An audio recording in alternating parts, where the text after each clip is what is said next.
Hi everyone and everybody, welcome back again to this channel and to this kind of content. And for this week content, we have another motorcycle review about sa isa na namang matindihang motorsiklo na ipipicture natin for this week. At ito nga pong motorsiklo ang ating tinutukoy na magiging content natin. At nakikita nyo na nga ito ang motorsiklo natin na nasa tabihan natin, which is Yamaha R7. Isa siyang klaseng sports bike, leaded class ng Yamaha Motorcycle Corporation. At nagkaroon na tayo ng oportunidad para makapag-vlog ng ganitong kaangas at kapormang motorsiklo from Yamaha Motorcycle Corporation. So, ano pa nga ba ang inaantay natin? Ang samahan niyo muli ako para sa panibagong vlog at panibagong content natin for this week para sa pag-review ng ganitong classic motor from Yamaha Motorcycle Corporation, which is Yamaha R7. Let's go!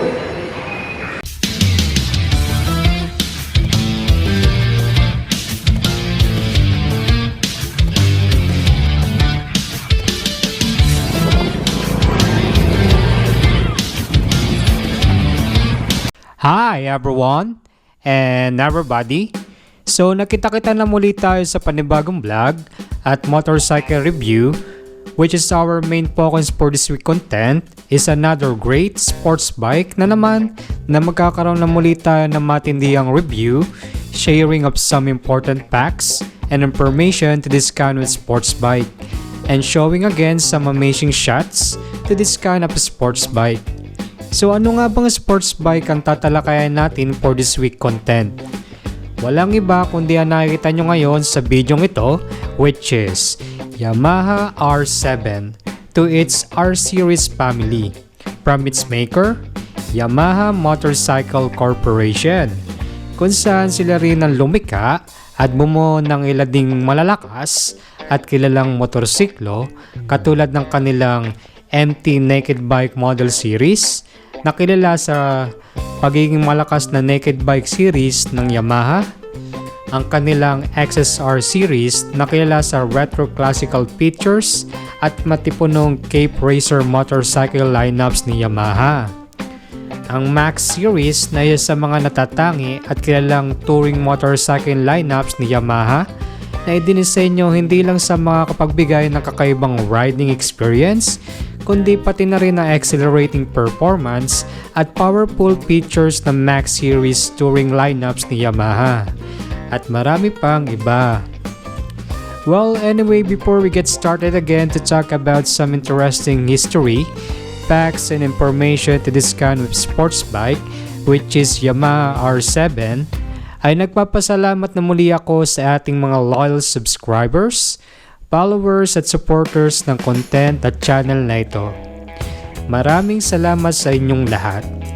Then, kung bago ka lang, napadaan ang video ito sa device na ginagamit mo ngayon at interesado ka sa mga ganitong content or video, abay, huwag ka na nga magalinlangan pa dyan at i-click or hit nyo na ngayon dyan sa device na ginagamit mo ngayon ang subscribe button at notification bell para sure na updated and notified ka if may mga bago kaming mga posts, upload videos at content sa channel na ito. Then we have also some social media pages like Facebook, TikTok at Pinterest na ini-encourage din namin kayong bisitahin at i-like ang mga social media pages na ito. Dahil nagpo-post at nagbabahagi rin kami dito ng mga authentic at interesting content na dito nyo lamang masasaksihan sa channel at content na ito. Ipinagpapauna ko na po ang pasasalamat sa inyo dahil sa pagpili nyo sa content at channel na ito. Then let me greet you now and welcome to Mykmoto TV.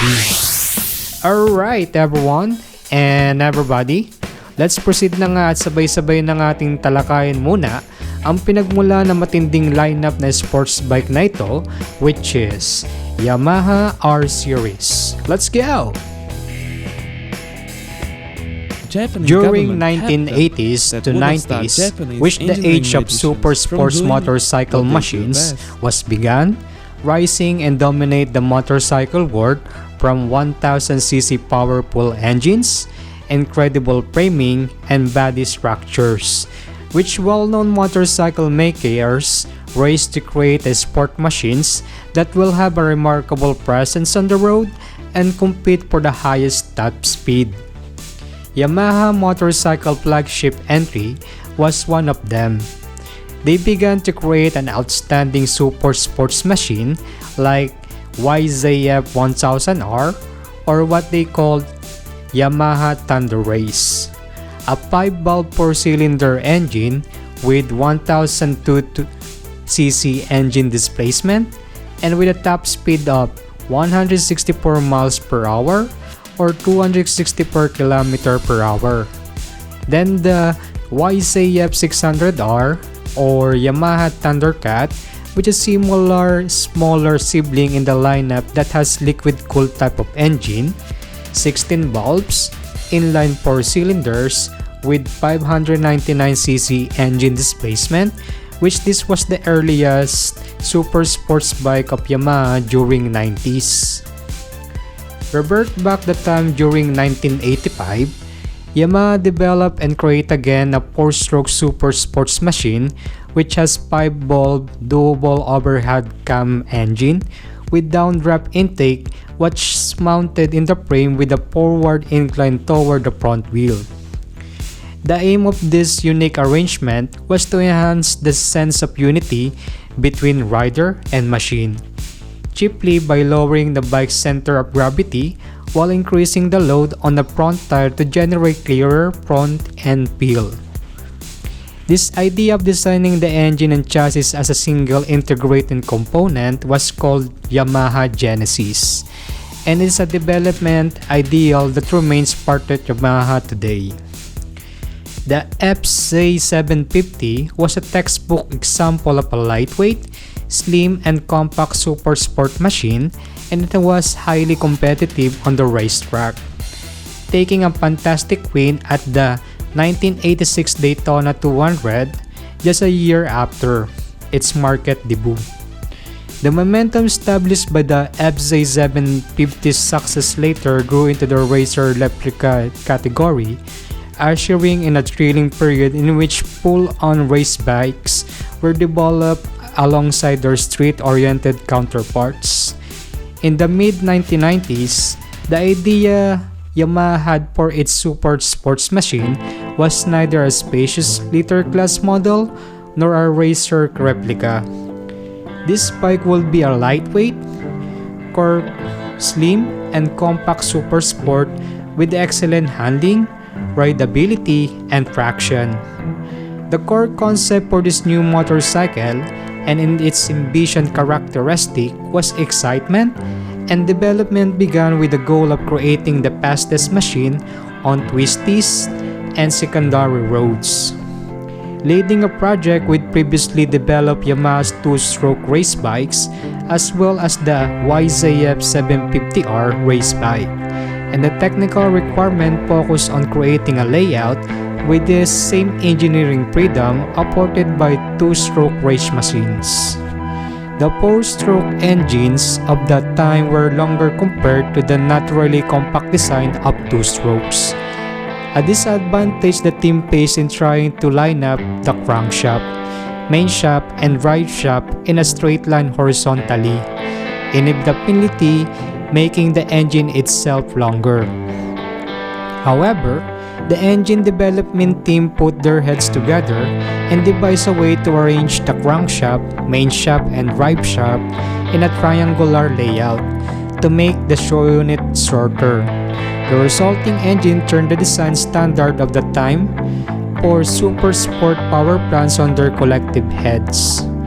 The team had found a technical solution to overcome the conflicts presented by having a short wheelbase and a long swing arm. This delivered not only agile handling but also marked improvements to chassis stability when accelerating, braking, or cornering.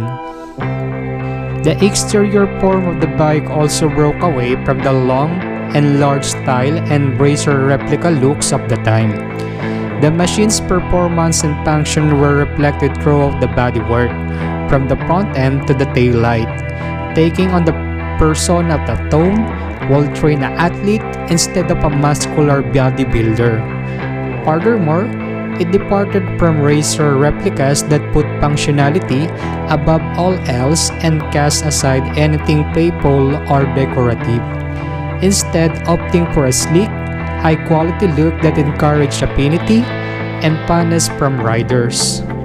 Part of this change were the prominent, glaring twin-eye headlights, which would go on to become a quintessential part of R-Series design language. While employing technologies from racing, the new machine was not actually intended for racetracks. It was a super sport bike meant to be the fastest ride on twisty and secondary roads. Then, at the 1997 Tokyo Motor Show, the machine was finally unveiled to the public as all the new YZF R1.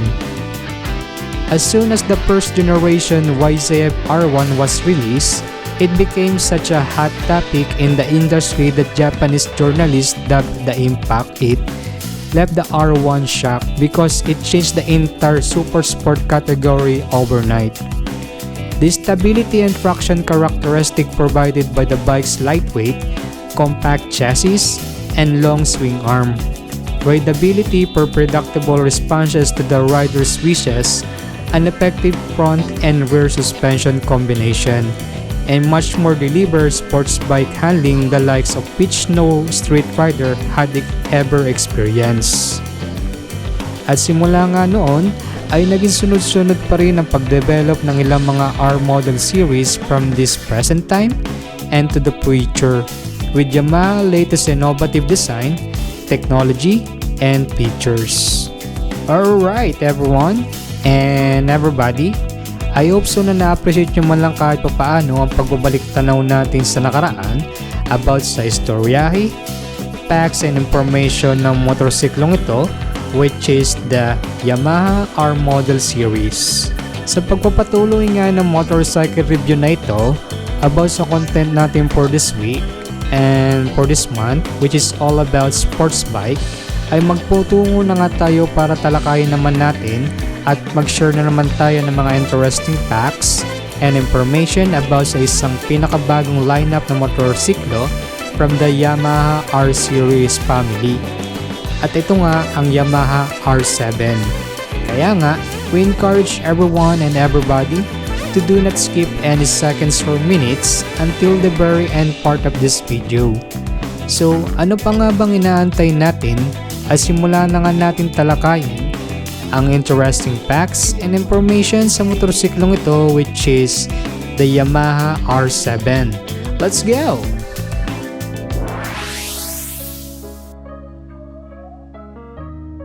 Ang Yamaha R7 ay isang klaseng manual na sports bike at middle class sports bike from its R series model family from Yamaha Motorcycle Corporation. Meron itong overall dimensions at nakapaloob sa motorsiklong ito ang haba nitong 2070mm, lapad na 705mm, taas na 1160mm, at seat height naman ito ay nasa 835mm, ground clearance niya naman ay nasa 135mm at may timbang na 188 kilograms. Then, if I compare my body index to this kind of sports bike, I will be truly honest with this. The weight was a bit challenging while the seat height was still reachable because my foot was still reaching the floor. Maneuvering its handlebar while in its static position was still manageable. However, While on its moving position, we need to be skillful motorcycle rider first before we ride to this kind of sports bike because of its aggressive power that needs some skill to handle and manage it perfectly. Not to discourage everyone, but for the safety also of the person who want to own this kind of cool sports bike from Yamaha. Yamaha Motorcycle engine is especially to this kind of sports machine that build and create to provide an accelerating performance and power to make sure that every rider who want to own this kind of sports bike will feel as one. Kung saan ang makina nito ay naka-inline 2-cylinder with CP2 engine, 4 strokes, 4 valves, naka-double overhead cam, may 689cc na engine displacement. Ang bore size at stroke naman nito ay nasa 80mm by 68.6mm. Ang compression ratio niya naman ay nasa 11.5:1. So gusto niyo na rin bang malaman ang lakas at bilis ng motorsiklong ito in terms of its maximum power? Kahit ako ay ginulat at namangha sa lakas at bilis ng motorsiklong ito, kung saan ang maximum power output lang naman ni Yamaha R7 ay nasa 54 kW at 8,750 RPM. Sa lakas at bilis nga ng motorsiklong ito, ay kayang-kayang makipagsibayan din ito sa ibang sports bike na motorsiklo na may mga matitindi ring mga features at powerful engine in the market today. Hindi lang yan, dahil sa maximum torque nito na 67 Nm at 6,500 RPM ay talaga namang mapapawaw ka na lang talaga. Dahil sa engine performance at lakas na may hahatid nito sa isang rider habang nakasakay ka kay Yamaha R7. Then the engine cooling system of Yamaha R7 is another kind of liquid cooled type of engine with its own dedicated radiator cooling system to protect and have a long lifespan of its engine. The transmission type of this motorcycle is still using a kind of manual transmission which equipped with 6-speed different gear ratios and constant mesh. The clutch type was still using with multi-clutch disc and equipped with assist and sleeper clutch, which is a standard feature that reduces clutch lever effort for the rider and helps manage rear wheel hop and chatter during aggressive downshifts. It also has an option to install the quick shifter technology that allows for clutchless upshifts and clutchless downshifts that enhances performance and speed. Then, the final drive of this transmission type, this Yamaha R7, is a kind of chain-driven type. The Yamaha R7 was equipped with latest technology and featured to its fueling system to meet the desirable level of performance for its power and speed to this kind of sports machine. Kung saan equip ito ng electronic fuel injection that support this kind of CP2 inline 2-cylinder engine of Yamaha R7. Then its fuel tank capacity can fill and stored up to 13 liters of petrols. Isa mo pa nga dito ang napaka-macho at astig na fuel tank nito na talaga namang idinisenyo as an iconic look of one of a kind of great sports bike lineup of Yamaha. Pagdating naman sa fuel consumption ni Yamaha R7 ay hindi rin ito nagpapahuli sa ibang middle class na sports bike dahil ang fuel consumption lang naman ito ay nasa 4.6 liter per 100 km, which not bad for this kind of 689cc CP2 inline twin engine. Then ang engine oil capacity naman ni Yamaha R7 ay nasa 3 liters of motorcycle engine oil. The braking system of Yamaha R7 is equipped with its latest innovation and technology, which designed for sports riding performance and safety is priority also, through collaboration of two leading company in braking system manufacturing, which is Brembo and Nissin. The front braking system of Yamaha R7 is equipped with dual hydraulic disc brakes, the sizing 298mm on each side. Attached on it are Advic's 4-pot radial calipers and Brembo radial front master cylinder, while on the rear brakes, it equipped with single hydraulic disc brake that has size of 245mm. Attached on its the 2-pot Nissan caliper and Brembo rear master cylinder. Yamaha R7 is equipped also with ABS or anti-lock braking system, which is a braking device technology that prevents the wheels from locking up when you brake aggressively, especially on slippery or low traction surfaces like wet roads or gravel. The wheels and tires of Yamaha R7 was truly a remarkable element for this kind of racing machine, since Yamaha Sportsbike was created and began. It is carefully chosen and built not only for creating an excellent powerful engine and speed, but also its grippiness and traction while riding to this kind of middle-class sports bike. The tire type of Yamaha R7 was still a kind of radial tubeless type of tires, Batlux Hypersports S22, powered by Bridgestone, which another great manufacturer of tires for automobiles and motorcycle industry, which the front tire size of Yamaha R7 was 120/70 R17. Then the rear tire size of Yamaha R7 was 180/55 ZR17. The Yamaha R7 is equipped also with aluminum alloy multi-spoke cast wheels to provide the balance of low weight, strength, and manufacturing costs. The wheels on the R7 are designed to be lightweight to reduce unsprung weight and rotational inertia. Lighter wheels allow the suspension to work more effectively by reacting faster to bumps and keeping the tire in contact with the road. This significantly improves handling, turn and speed, and overall responsiveness, especially important for a sports bike. Then, the wheelbase of Yamaha R7 is 1,395mm. The suspensions and shock absorber of Yamaha R7 was equipped with high quality and well-performed type of suspension that designed and built to meet a desirable level for road sport activities. The front suspension was a kind of upside-down inverted telescopic fork type powered by KYB or Kayaba suspension. It has also 41mm inner tube diameter and 130mm front suspension travel.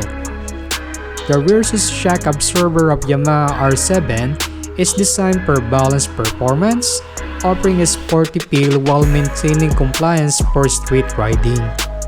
It is composed for two suspension systems.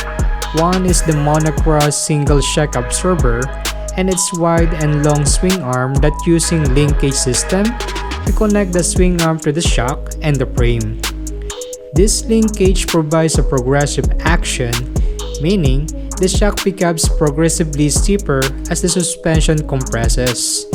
This helps the bike feel flash over small bumps but provides firm support during hard acceleration and cornering. The monocross single shock absorber was a kind of pre-adjustable type suspension that in a near horizontal position. This configuration contributes to mass centralization, helping to keep the bike's center of gravity low and close to the middle, which improves handling and quick transitions. This shock absorber can travel up to 130mm. Yamaha R7 seat type is a kind of dual-seater type of motorcycle with dual step seat, which is carefully designed to meet its ergonomic requirements during high-speed and city riding. It also consists of high-quality leather type of material to make sure that the seat type will last longer. Idagdag ko na rin ang back right foot peg nito at ang right rear foot peg nito. The handlebar of Yamaha R7 is one of the great features to this kind of middle-class sports bike. It uses compact clip-on handlebar for a sportier riding posture, which create an aggressive and track-focused riding style. These clip-on handlebar are lower and narrower. They put your weight slightly forward, giving you better control during cornering, more front-end feel, and more aerodynamic posture. This handlebar is location also of some important switches and control for this kind of cool sports bike of Yamaha. The left handlebar is the location of its clutch lever control, high and low beam switch, plus to pass switch, turn signal switch, horn switch, and menu or select button switch. To the right handlebar is the location of its handbrake lever, main throttle control, engine stop switch, hazard light switch, and the electric start button switch. Yamaha R7 is equipped with its transistor control ignition or TCI ignition system, which is an ignition system where the engine ECU uses a transistor to control when the ignition coil fires. Instead, by using a mechanical ignition or CDI, these sparks are timed electronically and very accurately. It provides smooth engine behavior, good mid-range torque, consistent starting, and improved fuel efficiency. Yamaha R7 was still using a traditional key to ready start and stop the engine of this motorcycle. Lock and unlock the chassis of this motorcycle, open and close the fuel tank cover of this motorcycle, and open and close the small compartment of this motorcycle. The display panel of Yamaha R7 was a kind of full digital LCD type of panel, which is a compact and lightweight design in line with the R7 Slim Sporty chassis. This path color highlights the high RPM zone on the tachometer, making it easier to see when you're nearing the red line. The display is quite pure. It's focused on core riding data rather than advanced infotainment. This full digital LCD display is showing also some helpful visualization for riders' information like gear position indicator, fuel gauge, temperature gauge, speedometer, mileage, clock indicator, lighting indicators, at marami pang iba, na malaking tulong din para sa proper monitoring of the activity to this kind of sports bike, especially to its incoming maintenance. The lighting system of Yamaha R7 was on its quality level that provides better illumination and a kind of extra safety device, which all of the lighting system from the headlight, turn signal lights, and tail lights was full LED or light emitting diode, which this kind of headlight was adaptive bifunctional, means it likely has separate LEDs or circuits for low and high beam, and it's shaped into R series M intake duct loop. It has bright white color that can blast a brighter light rather than using a halogen or a incandescent light. The taillight was also a full LED type of taillight, which has an undernight look for its real visibility and providing a clear lighting signal, as well as turning signal lights to both front and rear turning signal light. Yamaha R7 exhaust system is a kind of 2-in-1 from its inline 2-cylinder engine, which consists also of catalytic converter, an emission device that eliminates harmful gases and provides fuel efficiency to its engine. This is made from stainless steel, which carefully chosen to patch its emission standard such as Euro 5 Plus emission standard. For the sample sound check of its exhaust stack system, here's what you are waiting for.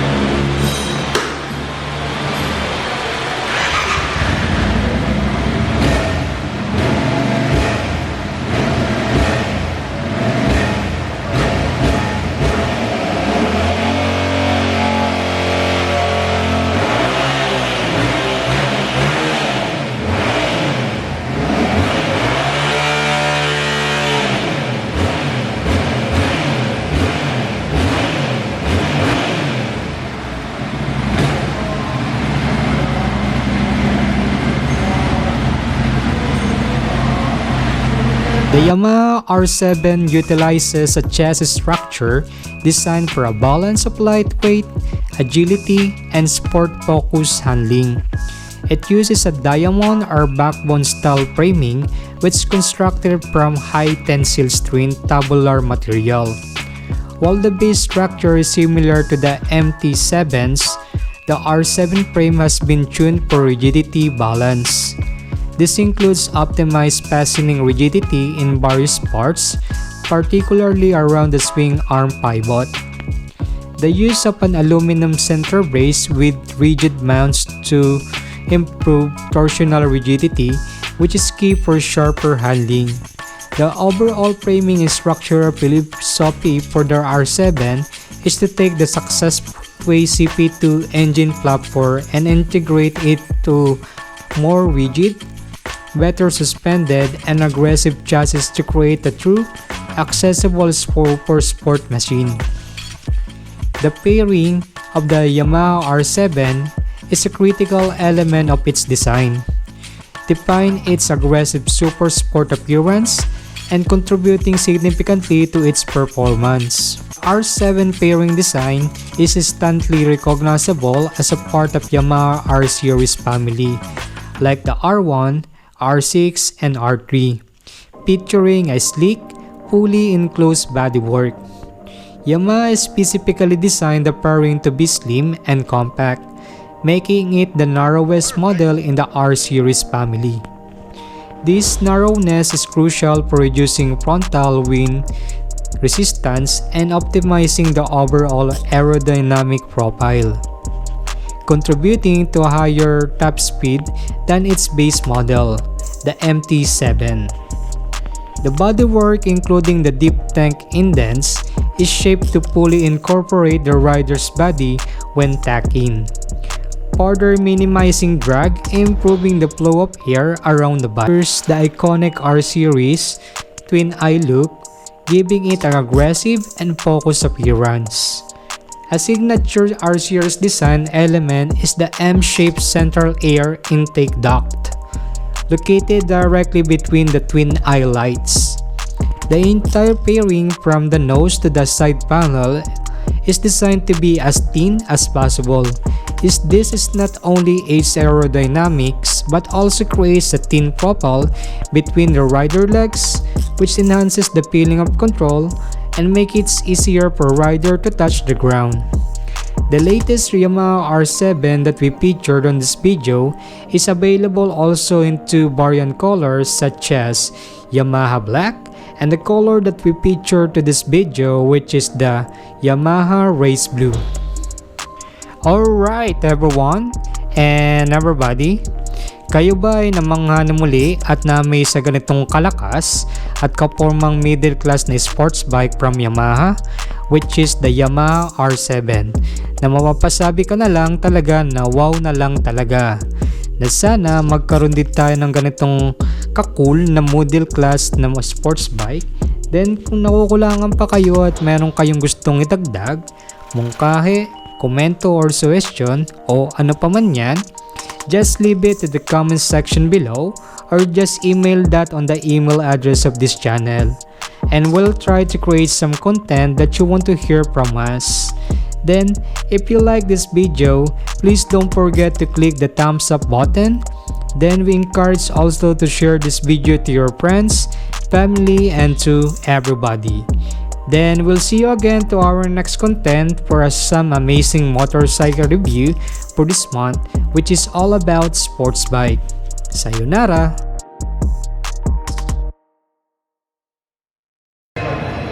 Hi everyone and everybody. Dito na nga po nagtatapos sa video ito about sa pag-review natin na ganitong klaseng sports bike na motorsiklo from Yamaha, which is Yamaha R7. At maraming salamat at sinamahan nyo ulit ako at kahit paano ay na-appreciate nyo ang pagtalakay natin pag-vlog dito sa motorsiklong ito. At muli, ito si Mykmoto TV or Mykmoto Vlog. See you again guys!